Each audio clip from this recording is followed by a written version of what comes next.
A bizarre new twist in the IRS targeting scandal. Government attorneys for the tax agency say they back up everything, including the missing Lois Lerner emails. So why won't they track them down? The answer's coming up. Plus,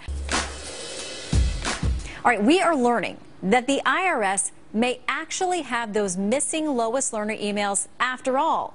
Agency attorneys apparently telling Judicial Watch, the group trying to get to the bottom of this whole thing, that they back up everything just in case. Now, that may be a different story than you've been hearing since those records disappeared.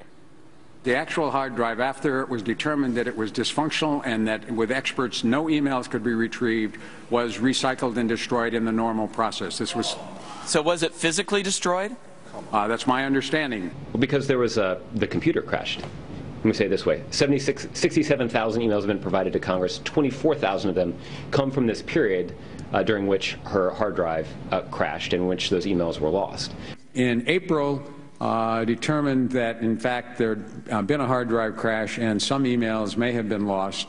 Our next step was to, in fact, investigate how many emails did we actually have and could we find. All right, Tom Fitton is the president of Judicial Watch. He's been on the front lines of this entire thing. All right, Tom, tell us what you found out, and were you surprised to now hear somebody with the agency saying these emails may never have been missing at all? Right. A Department of Justice attorney told a Judicial Watch attorney on Friday that it turns out the federal government backs up all computer records in case something terrible happens in Washington and there's a catastrophe, so the government can continue operating. And they say it would be too hard to go get Lois Lerner's emails from that backup system. So everything we've been hearing about scratched hard drives, about missing emails of Lois Lerner, other IRS officials, other officials in the Obama administration, it's all been a pack of malarkey.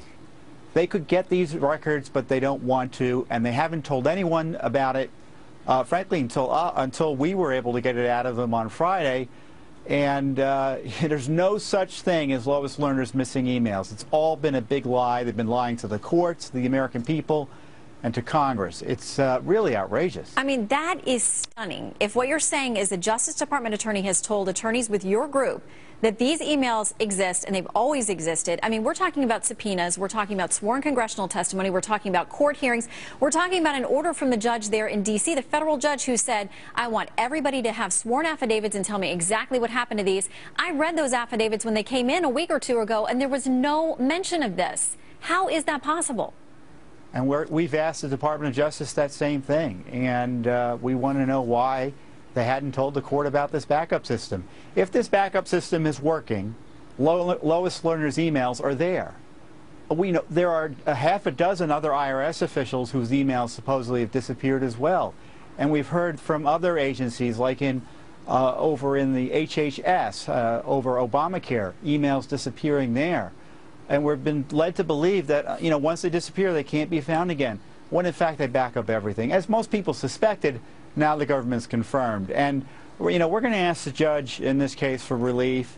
We're already in a hearing or a mediation session as we speak with the magistrate judge overseeing this discovery issue.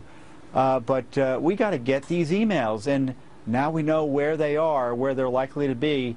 And the Obama administration needs to get on the ball and start retrieving them, as opposed to stonewalling and continuing to obstruct justice. Well, this is a very important piece of information. I got the impression that Judge Sullivan was not happy with the response he got from those affidavits. So we know you'll stay on it, and please keep us updated as soon as you get any more developments here. Thanks, Tom. Sure thing, Dan. Thanks, Shannon.